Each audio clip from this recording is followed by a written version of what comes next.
in the distance, but Sarah barely noticed the view she had seen 1,000 times before. Her mind was focused on the meeting ahead, the one that would determine the next phase of her career. At 34 years old, Sarah had spent 12 years in the Navy. She had worked her way up from enlisted ranks, earned her commission, and become one of the most skilled intelligence analysts in the special operations community. But today was different. Today, she was proposing something that had never been done before. The door opened, and a young ensign gestured for her to enter.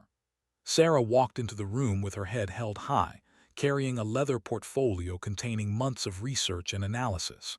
Around the large oak table sat 8 senior officers, most of them Navy SEALs with combat experience spanning decades. At the head of the table was Captain Robert Donnelly, a barrel-chested man with steel-gray hair and a reputation for being old-school Navy. "Lieutenant Commander Chen," Donnelly said, not bothering to stand. "We've read your proposal. Why don't you explain to us why you think this is worth our time?" Sarah set up her presentation materials with steady hands, though her heart was racing. "Thank you, Captain. As you know, we've been tracking a high-value target in the mountains of northern Afghanistan for 8 months. Intelligence suggests he's planning a major attack on U.S. interests within the next 60 days. She pulled up satellite imagery on the screen. The terrain is extremely difficult, rocky, high-altitude, limited approach routes. Every time we've sent teams in, he's been tipped off and disappeared. I believe I've identified the leak in our operational security, and I've designed a mission profile that will work." Commander James Vickers, a SEAL team leader with arms covered in tattoos, leaned back in his chair. "Let me guess," he said with a smirk. "You sit behind a desk analyzing satellite photos, and now you think you can tell us how to run a direct action mission." Several officers chuckled. Sarah felt her face flush but kept her voice steady. "With respect, Commander, I'm not telling you how to run the mission. I'm providing intelligence and a recommendation based on—" "Based on what?" interrupted Lieutenant Commander Brad Morrison, another SEAL officer. "PowerPoint slides. You've never been downrange. You've never had to make life-or-death decisions with bullets flying past your head." Sarah took a slow breath. She had expected resistance, but the dismissive tone stung more than she wanted to admit. "I've spent 3 years embedded with SEAL teams as an intelligence officer. I've been in country. I understand the operational environment." "Being in country and being in combat are two very different things, sweetheart," Vickers said, his voice dripping with condescension. "Maybe stick to what you know." The room went quiet for a moment. Sarah felt the weight of their judgment pressing down on her. She knew what they saw: a woman who had never been through Bud-S training, never earned the Trident, never proven herself in their eyes as a warrior. Captain Donnelly cleared his throat. "Lieutenant Commander Chen, your analysis is thorough, I'll give you that. But Commander Vickers raises a valid point. This mission requires someone with direct combat experience, particularly sniper operations. Your background is intelligence, not special operations." "Sir, if I may," Sarah said, her voice stronger now. "My analysis indicates that conventional approaches won't work. The target has adapted to our tactics. We need something different, something he won't expect." Morrison laughed outright. "Oh, this should be good. What's your big idea? Send in a book club." More laughter rippled around the table. Sarah felt her hands trembling slightly, but she refused to show weakness. "My proposal is to insert a small sniper team via a route that intelligence suggests is unmonitored. 2 shooters, positioned here and here." She pointed to locations on the map. "With proper coordination, we can." "We," Vickers interrupted. "There's no we here, Commander. You're not qualified for this type of operation. Hell, you probably couldn't ruck march 10 miles with a full combat load." Sarah's jaw tightened. She had spent years proving herself, earning respect through competence and dedication.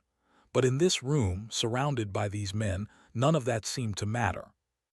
"Gentlemen," Captain Donnelly said, raising a hand. "Let's maintain professionalism here." But his tone suggested he was going through the motions more than actually defending her. Sarah pressed on, determined to make her case. "The insertion point I've identified has never been used because it requires climbing skills and high-altitude acclimatization, but the payoff is worth it. We can get eyes on the target compound without being detected." "And who exactly do you propose sends on this mission?" Donnelly asked. Sarah hesitated for just a moment. "Sir, I'd like to be part of the team." The room erupted. Officers talked over each other, some laughing, others looking genuinely offended. Vickers stood up, his face red. "This is a joke, right? You want to go on a SEAL sniper mission. Have you lost your mind?" "I'm qualified," Sarah said firmly. "I'm expert marksman rated. I've completed the mountain warfare course. You've done nothing that qualifies you for this," Morrison cut her off. "Expert marksman, that's target shooting. Combat is completely different. Do you have any idea what it takes to be a SEAL sniper? The selection process alone would break you in half." "With respect, sir, you don't know what would break me," Sarah replied, her voice cold now. Vickers walked around the table, stopping a few feet from her.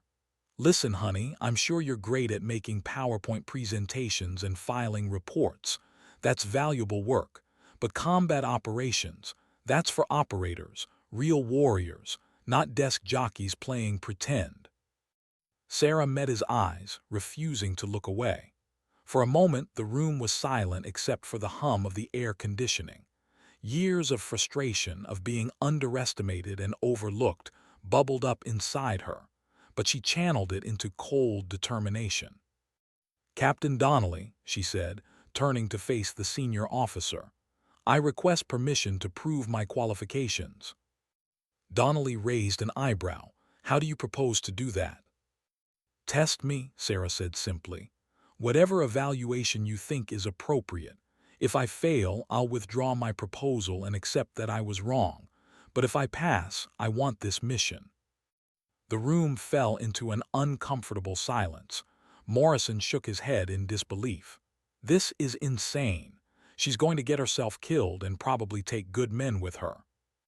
But Captain Donnelly was studying Sarah with new interest. Something in her eyes, her posture, her refusal to back down had caught his attention. "You understand what you're asking for, Commander. SEAL sniper training is one of the most difficult courses in the military. The washout rate is over 70%, and that's for SEALs who are already among the best operators in the world." "I understand, sir," Sarah said. Vickers laughed harshly. "Let her try, she'll quit in the first week. Might teach her some humility." Donnelly considered for a long moment. Finally, he nodded slowly. "All right, Lieutenant Commander Chen, I'm going to give you a chance. But understand this, you'll receive no special treatment, no allowances. You'll be held to the exact same standards as every SEAL candidate. When you fail, and you will fail, I don't want to hear any complaints about how unfair it was." "You won't, sir," Sarah said. "Report to the Special Warfare Training Center at 0600 tomorrow morning," Donnelly continued. "Master Chief Randall will be your instructor. He's trained some of the best snipers in the Navy. He'll also enjoy proving you wrong." Sarah gathered her materials, her hands steady now despite the adrenaline coursing through her veins. As she turned to leave, Morrison called out, "Hey, Chen, any last words before you wash out?" She paused at the door and looked back at the room full of doubting faces. "See you after graduation, gentlemen." The door closed behind her, cutting off their laughter. Sarah walked down the corridor with her head high, but once she turned the corner and was alone, she leaned against the wall and took several deep breaths. Her whole body was shaking now that the confrontation was over. She had just committed herself to one of the most difficult challenges in the military. And she had done it in front of men who expected her to fail, who wanted her to fail, who would take satisfaction in her failure. But Sarah Chen had spent her entire life being underestimated. She grew up the daughter of Chinese immigrants in a small town in Oklahoma, where she had been one of only 3 Asian students in her high school. She had joined the Navy against her parents' wishes, determined to serve her country. She had worked twice as hard as her male peers to earn half the recognition.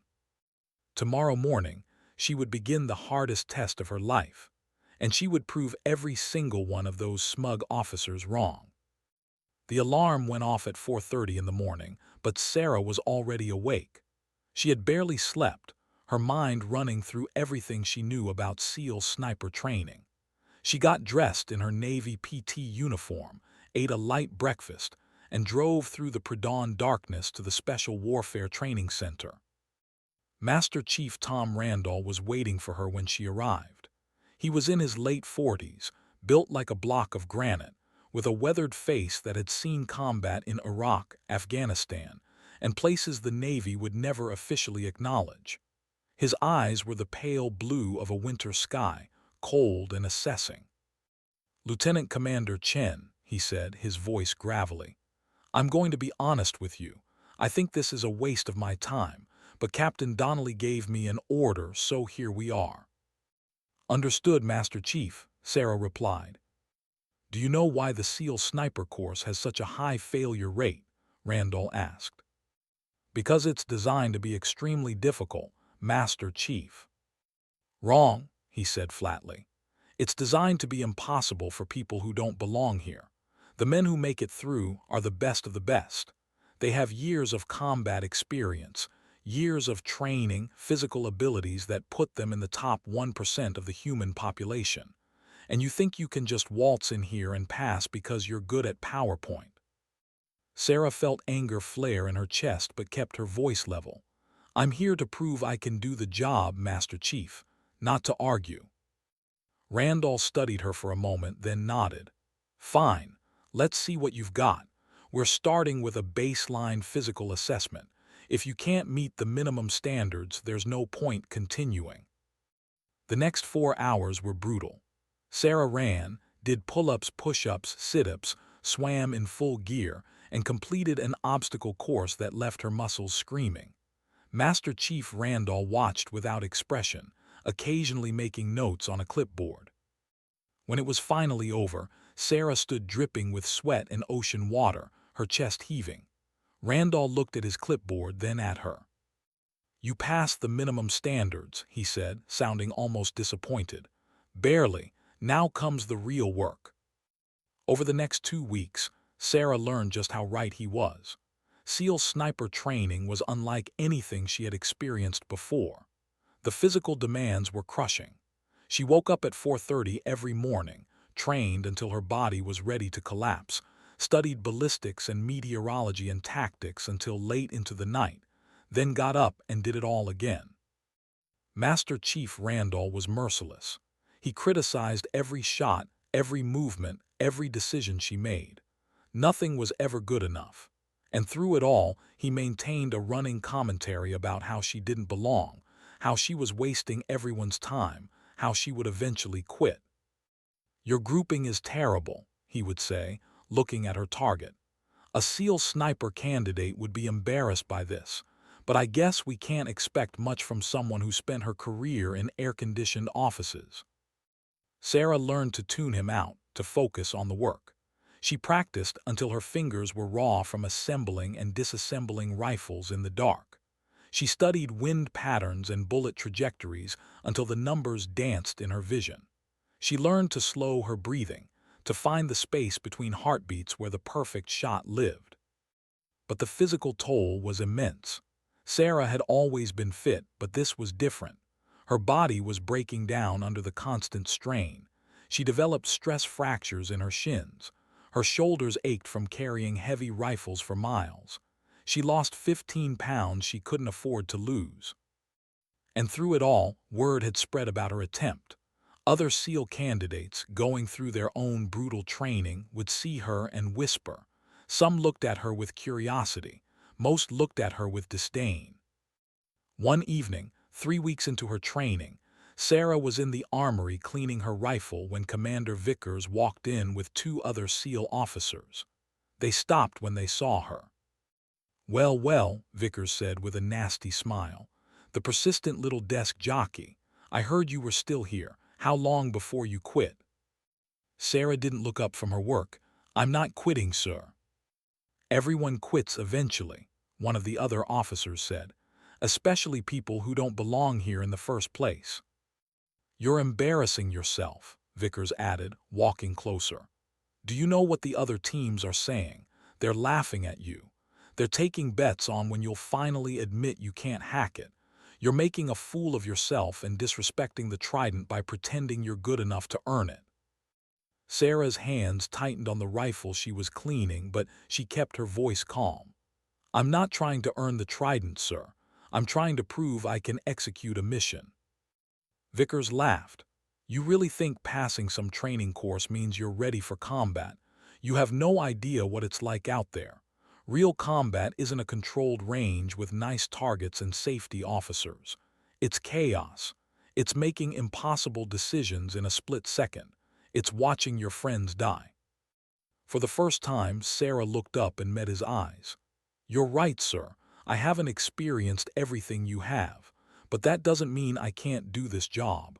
And with respect, your doubt doesn't change my determination. The officer with Vickers stepped forward. Listen, sweetheart, we've all seen people like you before. People who think they can prove something by trying to do things they're not built for. It never ends well. You're going to get hurt, or worse, you're going to get someone else hurt trying to protect you. No one will need to protect me, Sarah said quietly.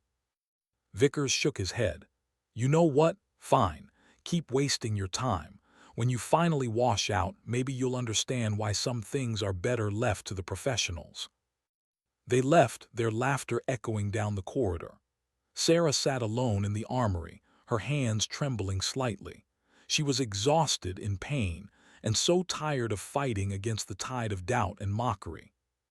For a moment, just a moment, she wondered if they were right. Maybe she was being foolish. Maybe she was in over her head. Maybe she should accept her limitations and go back to her desk job. Then she thought about the target in Afghanistan, the one she had been tracking for months. She thought about the intelligence that suggested an attack was imminent. She thought about American lives that could be saved if this mission succeeded. And she thought about every person who had ever told her she couldn't do something. Every teacher who had suggested she wasn't smart enough. Every officer who had assumed she was only good for administrative work. Every man who had looked at her and seen someone weak, someone less than. Sarah went back to cleaning her rifle with renewed focus. She wasn't doing this for them.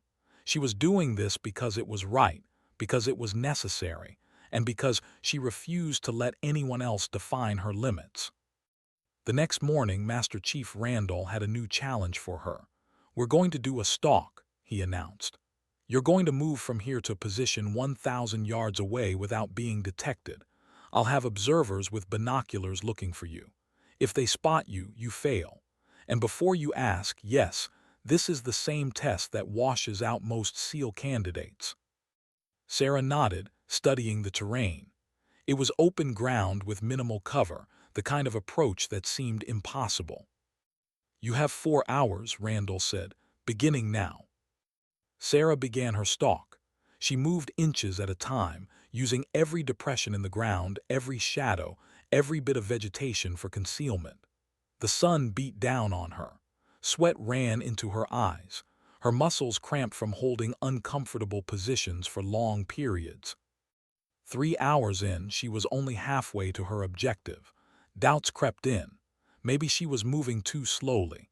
Maybe she should take a risk and cover more ground quickly.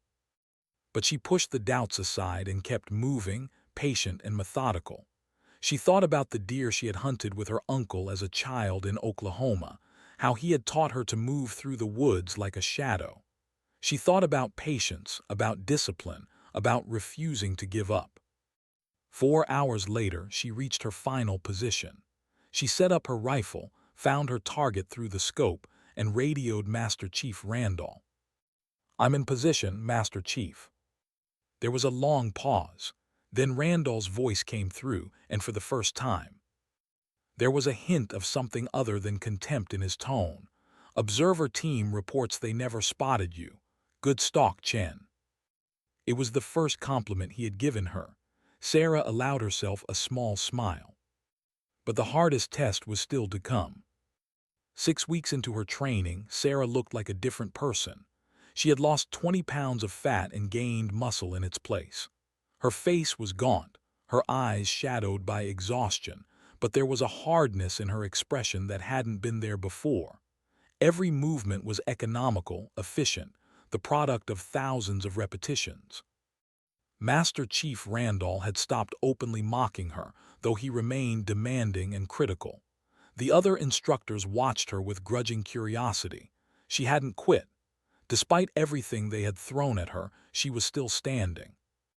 But now came the final examination, the test that would determine whether all her suffering had been worth anything. The final test is a real-world scenario, Randall explained.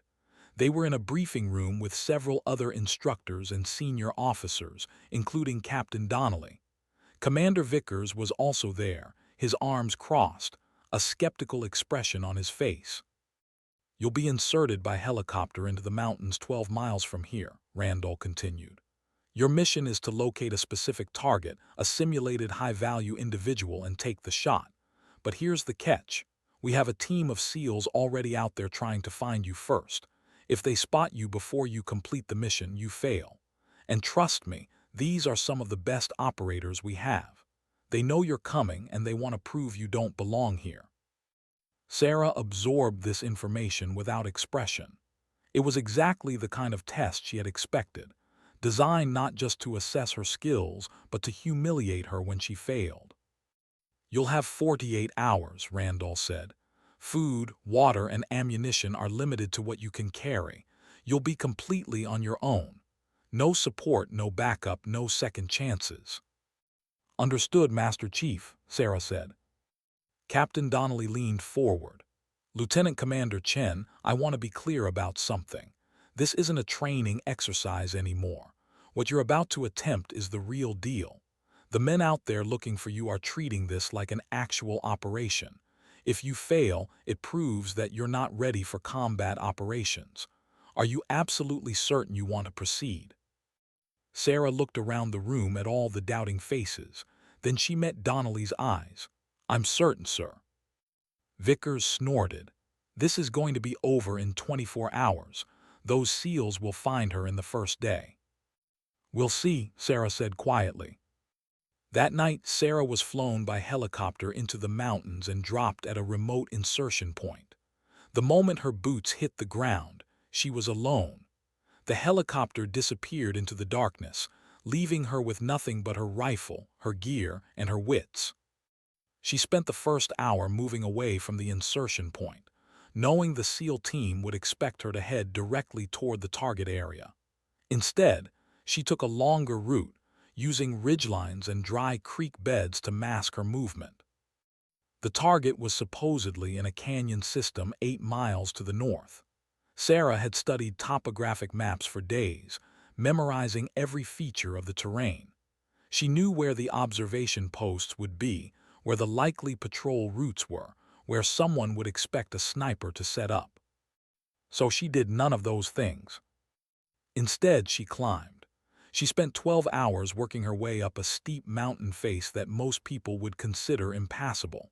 It was dangerous, exhausting work, especially carrying a full combat load. Several times she nearly fell, but by dawn, she was positioned on a ridge 2,000 yards from the canyon where the target was located. From this position, she had a clear line of sight but was so far away and so high up that no one would think to look for her here. It was an impossible shot, beyond the range most snipers would even attempt. But Sarah had spent weeks studying ballistics, practicing at extreme distances, learning to account for wind, altitude, temperature, and a dozen other variables. She set up her hide site with meticulous care, using natural vegetation to break up her outline. Then she settled in to wait. This was perhaps the hardest part, the patience to remain absolutely still for hours, fighting off fatigue, hunger, and the psychological pressure of knowing a team of elite operators was hunting for her. Hours passed. Through her scope, Sarah watched the canyon below. She saw movement occasionally, glimpses of the SEAL team searching for her. They were checking all the obvious positions, the places a conventional sniper would choose. But they never looked up at the impossible position she had chosen. On the second morning, at exactly 0630, her target appeared. It was a mannequin dressed in traditional Afghan clothing, placed on a ridge across the canyon. Sarah had been expecting this. They had moved the target to test her to see if she could adapt. She calculated the new distance, 2,200 yards, an extreme shot by any standard, especially in mountains where wind conditions were constantly changing. Through her scope, she could see a mirage shimmering off the rocks, indicating rising heat. The wind was variable, gusting from different directions. Sarah closed her eyes and took several slow breaths. She thought about all the hours of training, all the mockery she had endured, all the people who had told her she couldn't do this. Then she opened her eyes and focused on the present moment. She adjusted her scope for the distance and elevation. She read the wind, watching the vegetation far below. She calculated bullet drop, factoring in the thin mountain air. Then she settled into her shooting position, controlling her breathing, finding that quiet space between heartbeats. The rifle bucked against her shoulder. For 2 full seconds, the bullet flew through the air, fighting gravity and wind. Sarah watched through her scope, not breathing. The target exploded as the bullet struck center mass. For a moment, Sarah just lay there, hardly believing it. Then she keyed her radio. Target neutralized. Request extraction. There was a long silence.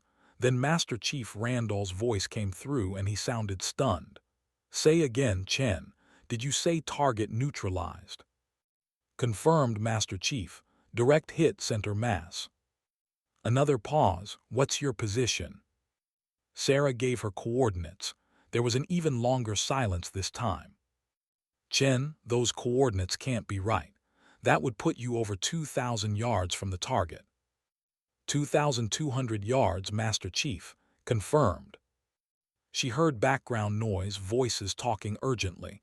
Then Randall came back on. Stay in position. We're coming to you. It took them 3 hours to reach her position. The entire SEAL team that had been hunting for her made the climb, along with Master Chief Randall and several instructors. They arrived exhausted and incredulous. Randall stood at her hide site, looking through the spotting scope at the destroyed target in the distance. He measured the range with a laser rangefinder, then checked it again as if he couldn't believe the reading. 2,237 yards, he said finally. He turned to look at Sarah with an expression she had never seen on his face before. Respect. How the hell did you make that shot? Training, Master Chief, Sarah said simply, and determination. The lead SEAL from the hunting team, a senior chief named Martinez, shook his head in amazement. We checked every likely position. We had this whole canyon locked down. How did we miss you?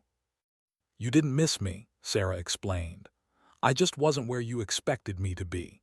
Everyone assumed I'd try for a closer shot, an easier position, so I went where no one was looking. Vickers had made the climb as well, his face red from exertion. He stared at the target, then at Sarah, his expression a mixture of disbelief and something that might have been grudging admiration. You got lucky, he said, but there was no conviction in his voice. No, sir, Martinez interjected. I've been a SEAL sniper for 8 years. I wouldn't even attempt a shot like that. This wasn't luck. This was skill. Captain Donnelly, who had been silent until now, stepped forward. Lieutenant Commander Chen, you have successfully completed the evaluation. Congratulations. Sarah felt a wave of relief and exhaustion wash over her. Her legs were shaking, and she realized she had been running on adrenaline and willpower for the past 48 hours. Thank you, sir. Don't thank me yet, Donnelly said. You've proven you have the skills. Now comes the real test, the actual mission, and this time the targets will be shooting back. 2 weeks later. Sarah was on a military transport plane headed to Afghanistan. Sitting across from her were Master Chief Randall and Senior Chief Martinez. After Sarah had passed her evaluation, Donnelly had approved her mission with one condition: she would go in with experienced backup. The plan was exactly as Sarah had originally proposed. They would insert via an unmonitored route that required climbing skills, establish a sniper position with eyes on the target compound, and wait for the high-value individual to appear. "You ready for this?" Martinez asked as they flew through the night sky. Sarah checked her rifle for the 10th time. "As ready as I'll ever be." Randall, who had transformed from her harshest critic to a grudging mentor, nodded approvingly. "You've done the work. Trust your training." They inserted before dawn, landing in a remote valley and beginning the difficult climb into the mountains. The terrain was exactly as Sarah had described from her analysis: steep, rocky, and punishing. But it was also unmonitored because no one thought anyone would attempt this approach. It took them 18 hours to reach the position Sarah had identified. They established a hide site with a clear view of the compound 2,000 yards away and settled in to wait. The first day passed with no activity. The second day brought some movement but not their target. On the third day, Sarah was beginning to wonder if her intelligence had been wrong, if all of this had been for nothing. Then, on the evening of the fourth day, a convoy of vehicles approached the compound. "We've got movement," Martinez whispered, looking through his spotting scope. Sarah settled into position behind her rifle, controlling her breathing. Through her scope, she watched as men emerged from the vehicles.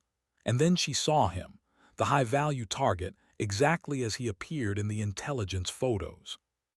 "Target identified," she said quietly into her radio, sending the information back to command.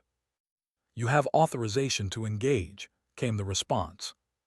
Sarah calculated the distance, wind speed, elevation. Everything she had learned during her training crystallized into this single moment.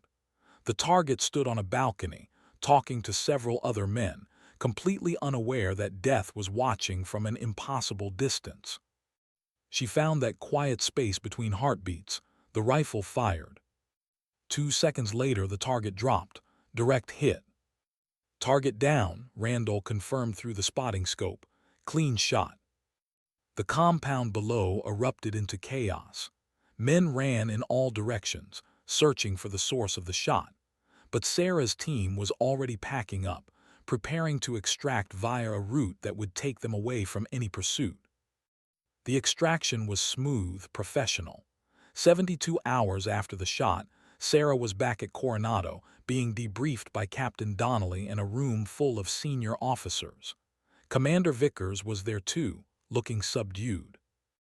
"Mission accomplished," Donnelly said, reviewing the after-action report. "Perfect execution. The target is confirmed eliminated and you extracted without incident." He looked up at Sarah. "Lieutenant Commander Chen, you've done something remarkable here. Not just completing the mission, but proving that we need to rethink our assumptions about who can serve in what capacity." Sarah stood at attention, exhausted but satisfied. "Thank you, sir." Donnelly stood and walked around the desk. "I owe you an apology. When you first came to us with this proposal, I dismissed you. I assumed you were just another analyst who didn't understand operational realities. I was wrong." He extended his hand, and Sarah shook it firmly. "I was wrong too," Vickers said, and everyone turned to look at him in surprise. He stood up, looking uncomfortable but determined. "I judged you based on prejudice and assumptions rather than your actual capabilities. You proved yourself in every way that matters. I'm sorry for how I treated you." Sarah nodded, accepting the apology with grace. "Thank you, Commander, I appreciate that." Master Chief Randall stepped forward. "For what it's worth, Chen, you're one of the best students I've ever trained. You have a natural aptitude for this work and the determination to see it through. Those things together are rare." "The Master Chief doesn't give compliments lightly," Martinez added with a grin. "You should frame that." The meeting concluded and officers filed out, several stopping to congratulate Sarah personally. When the room was finally empty except for Donnelly and Sarah, the captain sat on the edge of his desk. "What's next for you, Commander?" he asked. Sarah had been thinking about this question. "I'd like to continue doing what I do best, sir, intelligence work. But I'd also like to serve as a liaison to special operations teams, helping them understand the intelligence picture and how to use it effectively." Donnelly nodded thoughtfully. "I think we can arrange that. You've opened some doors here, Chen, not just for yourself but for others who might have been dismissed because they didn't fit the traditional mold. That's important work." As Sarah walked out of the headquarters building that evening, the sun was setting over the Pacific Ocean, painting the sky in shades of orange and pink. She thought about the journey that had brought her here, the doubts, the mockery, the crushing physical and mental challenges. She thought about the briefing room where officers had laughed at her proposal. She thought about Master Chief Randall's initial contempt and the long, painful weeks of training. She thought about the mountain where she had made an impossible shot to prove she belonged.